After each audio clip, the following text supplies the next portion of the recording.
আমি আজকে আপনাদেরকে পোনা মাছের ভাপে করে দেখাবো। আমি এখানে 6 পিস মাছ নিয়ে নিয়েছি। মাছগুলোকে আমি ভালো করে কেটে ধুয়ে রেখে দিয়েছি। আমি এর মধ্যে দেবো, আমি পেঁয়াজ কুচিয়ে নিয়েছি, 4টে বড় সাইজের পেঁয়াজ কুচিয়ে নিয়েছি। এখানে আমি রসুন কুচিয়ে নিয়েছি আর আদা ঘষে নিয়েছি। আর আমি দেবো টক দই, 2 চামচ মতন টক দই দেবো, লঙ্কার গুঁড়ো, হলুদের গুঁড়ো, ধনের গুঁড়ো, জিরের গুঁড়ো আর নুন। এই কটা উপকরণ দিয়ে মাছের রেসিপিটা করবো।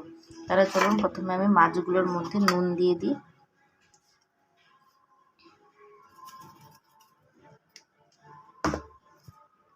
এরপরে আমি দেবো হলুদের গুঁড়ো, এরপর দেবো ধনের গুঁড়ো 1 চামচ, 1 চামচ জিরের গুঁড়ো, 1 চামচ শুকনো লঙ্কার গুঁড়ো। এই মশলাগুলো আমি মাছের মধ্যে ভালোভাবে মাখিয়ে নিচ্ছি। দেখুন আমি মাছের মধ্যে মশলাগুলো ভালোভাবে মাখিয়ে নিয়েছি। এবার আমি এর মধ্যে টক দইটা দিয়ে দিচ্ছি।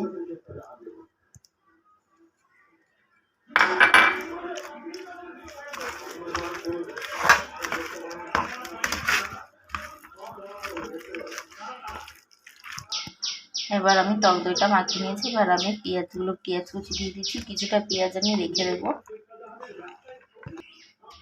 এবার আমি আদা ঘষে রাখা আদাটা দিয়ে দিচ্ছি, রসুনটাও যেমন ঘষে নিয়েছি সে দিয়ে এবার আমি এটাকে ভালোভাবে মিশিয়ে নেব। সবার শেষে ওপর দিয়ে কাঁচা সরষের তেল দিয়ে আমি ভালো করে মেখে তারপর আমি আপনাদের দেখাচ্ছি। দেখুন আমার এটা ভালো করে আমি মেখে নিয়েছি, মিশিয়ে নিয়েছি সব মশলা একসাথে। আমি কড়াই বসিয়ে দিয়েছি, আমি কড়াইতে তেলও দিয়ে দিয়েছি, সরষের তেল ব্যবহার করছি আমি এখানে। তেলটা গরম হয়ে গেলে আমি মাছগুলো মশলাগুলো একসাথে দিয়ে দেবো। গাইস আমার তেলটা গরম হয়ে গেছে। এবার আমি তেলের ওপরে কিছুটা পেঁয়াজ কুচি যে আমি রেখে দিয়েছিলাম সেটা আমি দিয়ে দিচ্ছি।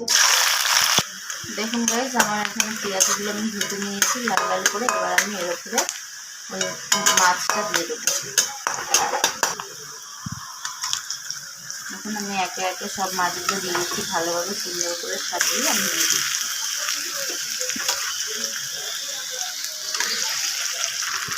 দেখুন গাইস আমি মাছগুলো ভালোভাবে সাজিয়ে দিয়ে দিয়েছি।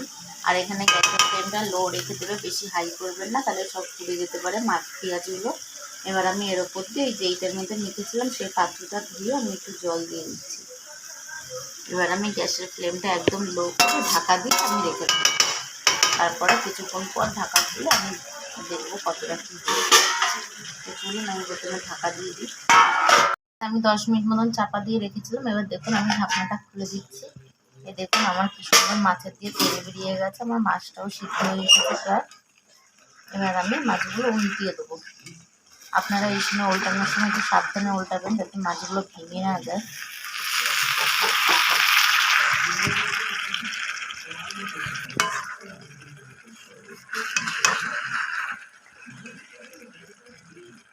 গাইস দেখুন আমি মাছগুলো উল্টিয়ে নিয়েছি। আবার আমি চাপা দিয়ে 5 মিনিট মতন রেখে দিই, তারপর আমি আপনাদেরকে আবার দেখাচ্ছি, তারপরে আমি নামিয়ে নেব। গাইস দেখুন আমি 2 মিনিট মতন আমি ঢাকা দিয়ে রেখে দিয়েছিলাম। এই দেখুন আমি ঢাকনাটা খুলে নিয়েছি। দেখুন আমার মাছটা পুরোপুরি সেদ্ধ হয়ে এসেছে, আমার ভালোই তেল বেরিয়ে গেছে। এবার আমি নামিয়ে নেব। নামানোর আগে আমি একটুখানি ওপর দিয়ে কাঁচা লঙ্কা কুচি দিয়ে দেবো। কাঁচা লঙ্কা কুচি দিয়ে দিলাম। এবার আমি নামিয়ে নেবো, গ্যাসটা অফ করে দিয়ে আমি নামিয়ে নেব। গাইস দেখুন আমি নামিয়ে নিয়েছি। আপনারা এই ভিডিওটা পুরো শেষ অবধি, প্রথম থেকে শেষ অবধি দেখবেন। আপনারা তো মাছের ঝোল, অনেক কিছু কালিয়া, দই কাতলা এরকমভাবে অনেক কিছু করে খেয়েছেন। একবার এরকমভাবে পেঁয়াজ আদা রসুন দিয়ে একবার এরকমভাবে রেসিপিটা খেয়ে দেখুন, এর সাথে আর কিছু লাগবে না। আপনি এই রেসিপি দিয়ে এক থালা ভাত খেয়ে নিতে পারবেন। আর কেমন লাগলো আমাকে অবশ্যই কমেন্ট করে জানাবেন। আর একটা লাইক, শেয়ার আর সাবস্ক্রাইব করে দিতে ভুলবেন না।